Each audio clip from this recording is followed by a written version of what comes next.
আসসালামু আলাইকুম। এর আগের ভিডিওতে আমরা ভার্বের ইন্ট্রোডাকশন এবং ভার্বের প্রকারভেদ নিয়ে আলোচনা করেছিলাম। টোটাল 2 প্রকারের ভার্ব রয়েছে। আজকের ভিডিওতে আমরা ফাইনাইট ভার্ব নিয়ে আলোচনা করব এবং ফাইনাইট ভার্ব সম্পর্কে যাবতীয় যত ইনফরমেশন রয়েছে সেগুলা একটা ভিডিওতে কভার করার চেষ্টা করব আর কি। তো এর আগের ভিডিওতে যা যা শিখেছি একটু অল্প সময়ের মধ্যে কভার করার চেষ্টা করি, রিভিশন দেওয়ার চেষ্টা করি। ভার্ব মানে হচ্ছে কোনো কিছু করা, অধিকারে থাকা এবং হওয়া বোঝাবে। কোনো কিছু করা মানে আই টিচ, হি স্টাডিজ। কোনো কিছু অধিকার থাকা, I have a house, he has a cow. কোনো কিছু হওয়া মানে কি, I M A doctor, he is a teacher. তার মানে ভার্ব মানে কোনো কিছু করা, অধিকারে থাকা এবং কোনো কিছু হওয়া বোঝাবে। ভার্ব ছাড়া কোনো বাক্য তৈরি করা যাবে না, শুধুমাত্র একটা ভার্ব দিয়ে বাক্য তৈরি করা যায়। ভার্ব হচ্ছে পার্টস অফ স্পিচে সবচেয়ে গুরুত্বপূর্ণ এই জিনিসটা। তাহলে আমরা রিভিশন দিয়ে দিলাম। ভার্ব তাহলে টোটাল কয় প্রকার? টোটাল 2 প্রকার, ফাইনাইট ভার্ব এবং non finite verb. Finite verb 2 প্রকার, প্রিন্সিপাল ভার্ব এবং অক্সিলিয়ারি ভার্ব। আজকে আমরা শুধু ফাইনাইট ভার্ব নিয়ে আলোচনা করব, পরের ভিডিওতে আমরা নন ফাইনাইট ভার্ব নিয়ে আলোচনা করব। তাহলে ফাইনাইট ভার্ব সম্পর্কে আমরা একটু পড়াশোনা করি, দেখি কী কী রয়েছে ফাইনাইট ভার্বের মধ্যে। ফাইনাইট ভার্ব হচ্ছে এমন একটা ভার্ব যেটার সাবজেক্ট আছে এবং কোন টেন্স সেটা নির্দেশ করে। যেমন দেখেন এখানে কুকসটা হচ্ছে ফাইনাইট ভার্ব। তার আমি লেজার পয়েন্টারটা একটু অন করে নিই। এখানে কুকসটা হচ্ছে ফাইনাইট ভার্ব কারণ এটার সাবজেক্ট রয়েছে এবং এটা দ্বারা কোন টেন্স সেটা বোঝা যাচ্ছে। যেমন আমি কুকস, এটা দ্বারা বুঝতেছি এটা একটা প্রেজেন্ট টেন্স। করিম প্লেড ক্রিকেট, এখানে প্লেডটা হচ্ছে পাস্ট টেন্স। কিসের জন্য? কারণ এখানে প্লেড হচ্ছে V2 মানে হচ্ছে ভার্বের ফার্স্ট ফর্ম, সেটা দিকে আমি বুঝতেছি এটা একটা পাস্ট টেন্স। তাহলে যে ভার্বগুলোর সাবজেক্ট রয়েছে এবং কোন টেন্স সেটা নির্দেশ করবে সেগুলো হবে কি ফাইনাইট ভার্ব। যেমন দেখেন কুক, এই ভার্বটার কিন্তু সাবজেক্ট হচ্ছে হি। প্লেড, এই ভার্বের সাবজেক্ট হচ্ছে করিম। তাহলে যে ভার্বের সাবজেক্ট রয়েছে এবং কোন টেন্স সেটা বোঝা যাবে সেগুলো হবে finite verb. He is happy, দেখি বলেন তো এটা আপনারা কোন টেন্স? এটা হচ্ছে প্রেজেন্ট টেন্স, কারণ অ্যামিসার হচ্ছে প্রেজেন্ট টেন্সের বসে আর ওয়াজ ওয়ার বসে পাস্ট টেন্সে।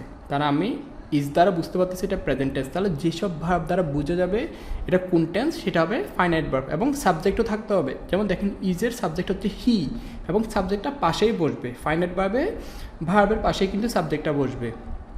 যেমন দেখেন Tania will B a doctor, এই উইল বি এই ভার্ব দ্বারা বুঝতেছি এটা একটা ফিউচার টেন্স, কারণ উইল মানে ফিউচারকে বোঝায়। তাহলে আমি টেন্সটা বোঝা যাচ্ছে এবং এটা সাবজেক্ট রয়েছে, তানিয়া হচ্ছে এটার subject.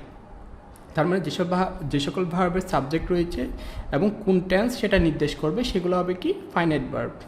They are cleaning the floor, এখানে আর ক্লিনিং হচ্ছে ভার্ব, দে হচ্ছে সাবজেক্ট। তাহলে যেসব ভার্বের সাবজেক্ট রয়েছে এবং আর ক্লিনিং এটা দ্বারা বুঝতেছি এটা একটা প্রেজেন্ট টেন্স। যদি বলতাম they were cleaning the floor তাহলে সেটা হবে past tense. They will be cleaning the floor তখন সেটা হবে ফিউচার টেন্স। তাহলে যে সকল ভার্বগুলো দ্বারা কি বুঝতে পারবো আমরা কোন টেন্স সেটা বুঝতে পারবো এবং এটার সাবজেক্ট থাকবে সেটা হবে কি ফাইনাইট ভার্ব। যেমন দেখেন আর, এটার কিন্তু সাবজেক্ট হচ্ছে দে। উইল, এটা সাবজেক্ট হচ্ছে তানিয়া। তাহলে এখানে উইলটা হবে ফাইনাইট ভার্ব, আরটা হবে কি ফাইনাইট ভার্বের উদাহরণ। এখানে বিটা কিন্তু ফাইনাইট ভার্ব না, এখানে আপনাকে এই জিনিসটা একটু এডিট করতে হবে। আমাকে বিটা আবার ফাইনাইট ভার্ব হবে না, কারণ ফাইনাইট ভার্বের পাশে কিন্তু সাবজেক্ট বসবে এবং কোন টেন্স সেটা বুঝতেছি। আমি উইল দ্বারাই কিন্তু বুঝতে পারতেছি এটা কোন টেন্স।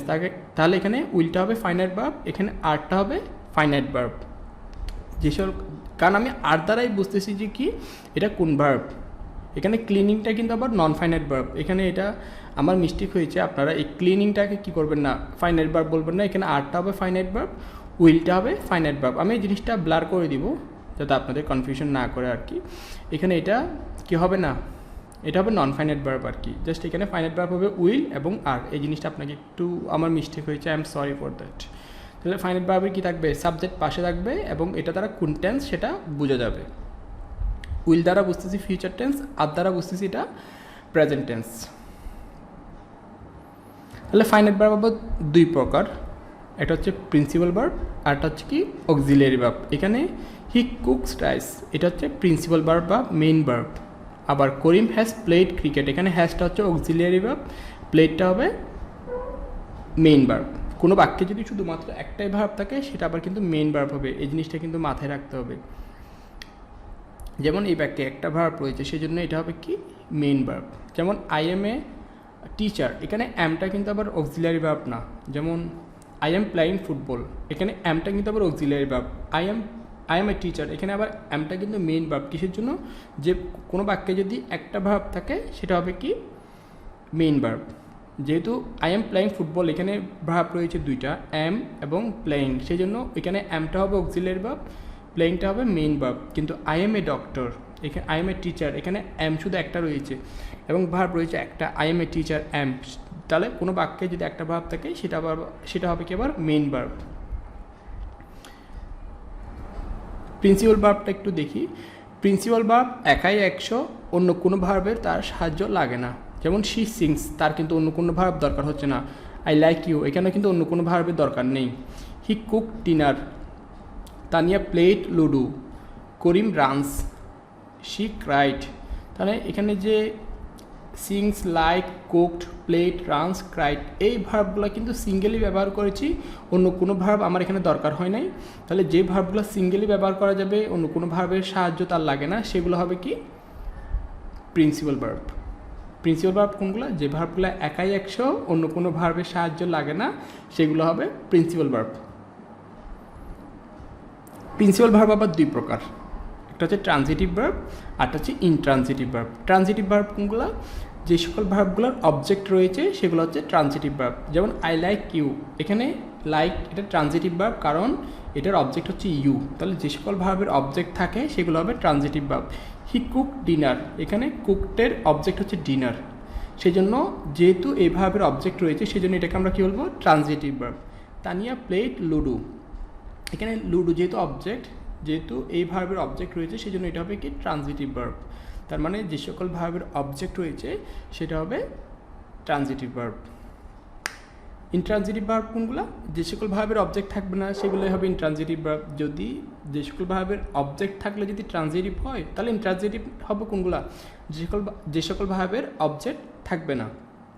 যেমন করিম রানস, এখানে কোনো অবজেক্ট নেই, সেই জন্য এটা হবে কি ইনট্রানজিটিভ ভার্ব। শি ক্রাইড, এখানেও কিন্তু কোনো অবজেক্ট নেই, সেই জন্য সেটা হবে কি ইনট্রানজিটিভ ভার্ব। তার মানে আমরা বুঝতে পারলাম যে সকল ভার্বের অবজেক্ট রয়েছে সেগুলো হবে কি ট্রানজিটিভ ভার্ব, যে সকল ভার্বের অবজেক্ট নেই সেগুলো হবে ইনট্রানজিটিভ ভার্ব। তাহলে অবজেক্ট নিয়ে যদি কারো কনফিউশন থাকে তাহলে হয়তো আমাকে অবজেক্ট নিয়ে আলাদা একটা ভিডিও বানাতে হবে, কারণ অবজেক্ট টপিকটা একটু বিস্তারিত।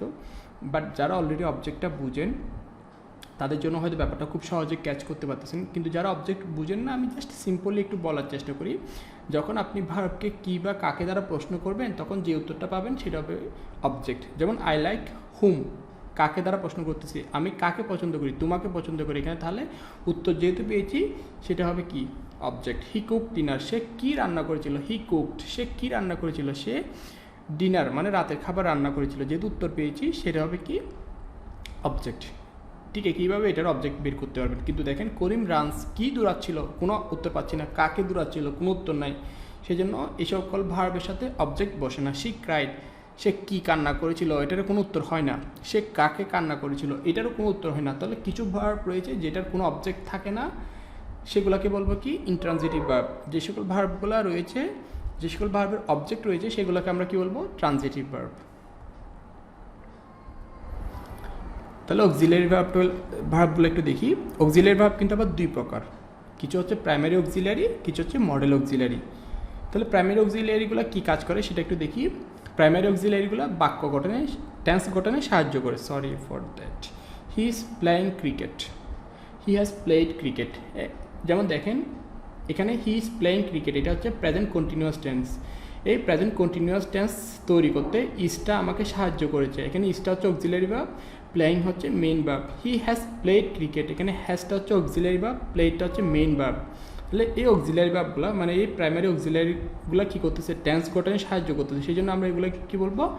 প্রাইমারি অক্সিলারিজ বলবো। যে সকল অক্সিলারি ভার্বগুলো টেন্স গঠনে সাহায্য করে সেগুলো হবে প্রাইমারি অক্সিলারি ভার্ব। অক্সিলারি ভার্বের আরেকটা কাজ হচ্ছে সে বাক্যকে প্রশ্নবোধক করতে পারে। যেমন ডু ইউ প্লে ক্রিকেট, এখানে এই ডু এটা দ্বারা বাক্যকে প্রশ্নবোধক করা গিয়েছে, সেই জন্য সেটা হবে কি primary auxiliaries. Have you played cricket, তুমি কি ক্রিকেট খেলেছো? এই যেমন দেখেন অক্সিলারি ভার্ব হ্যাভ দ্বারা এই বাক্যটাকে আমরা প্রশ্নবোধক করেছি, সেই জন্য সেটা হবে কি অক্সিলারি ভার্ব। তাহলে অক্সিলারি ভার্ব কী করে? টেন্স গঠনে সাহায্য করে এবং বাক্যকে প্রশ্নবোধক করে। অক্সিলারি ভার্ব আবার বাক্যকে নাবোধকও করতে পারে, যেমন I do not play cricket, he does not play cricket. এখানে ডু নট বসার কারণে বাক্যটা কী হয়ে গেল, নেগেটিভ হয়ে গেল। ডাস নটের কারণে বাক্যটা নেগেটিভ হয়ে গেল। তাহলে অক্সিলারি ভার্বের কাজ কী? এখানে ডু ডাস হচ্ছে auxiliary verb, do not does not দিয়ে আমরা কী করতে পেরেছি, বাক্যটাকে অক্সিলারি বাক্যটাকে আমরা নাবোধক করতে পেরেছি। তাহলে অক্সিলারি ভার্বের কাজ কি? টেন্স গঠনে সাহায্য করা, বাক্যকে প্রশ্নবোধক করা এবং বাক্যকে নাবোধক করা। মডেল অক্সিলারি ভার্ব কী করে? আবার মনের ভাব প্রকাশ করে। কীরকম? করিম ক্যান রান ফাস্ট। করিম কীভাবে দৌড়াতে পারে? করিম দ্রুত দৌড়াতে পারে।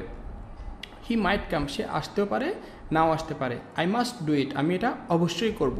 হি মাস্ট ভিজিট ঢাকা, সে অবশ্যই ঢাকা ভিজিট করবে।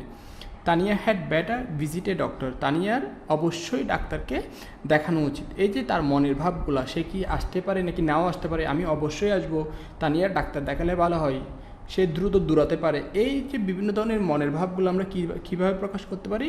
মডেল অক্সিলারিজ দ্বারা প্রকাশ করতে পারি।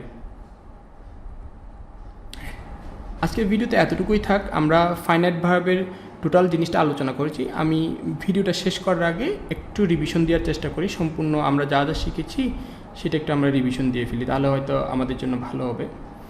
আমরা শুরু করেছিলাম এখান থেকে, ফাইনাইট ভার্ব কোনগুলা?